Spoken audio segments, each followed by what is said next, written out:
И здравейте хора, днес ще ви покажа как в Garry's Mod да направите най-големите топки от сетото.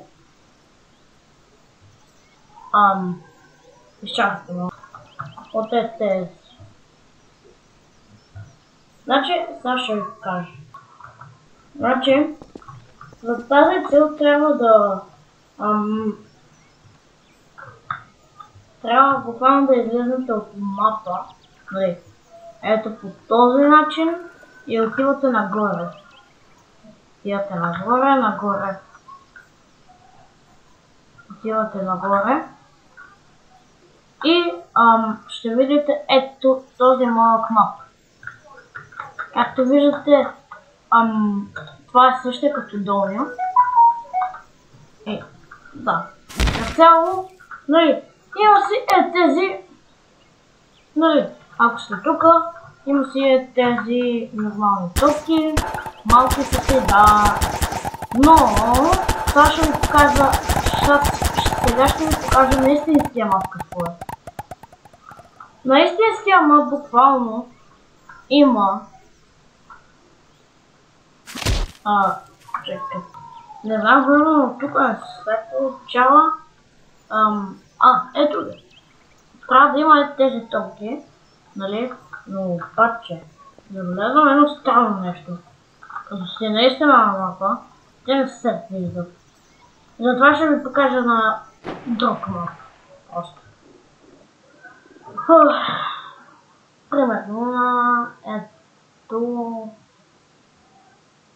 На ето.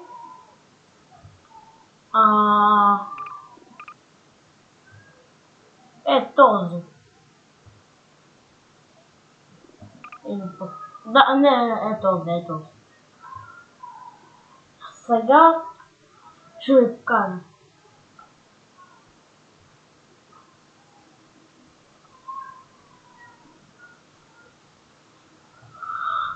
По принцип на всичките мапове си имат, като излезнеш от тях, си имат по един малък. Нали, това е нормалния мап с училището. Сега като излезете от него, отидете напред, отидете напред. Не, това е там, изчакайте, извинете. Значи, ако имате този мап, просто застанете по този начин пред това дърво. И там отидете. Ето, вие го виждате този мап е там. Да отиваме и се доближаваме. Да, сега е време да пуснем. Така. Добре. Както можете да се виждате големи на мапа. Ето. Пускаме. И ето, там даже се вижда. Да, хора. Навсякъде топки големи и NPC-тата, примерно ще пусна тези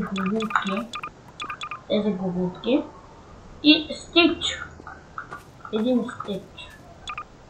Този, два стича. Сега отивате на нормалния мап и естествено ще видите, че всичко, което съм го служил е голямо. Както и стича. Ето, стичетата са големи. Ето, това е голямо. Както и тази главутка. Да.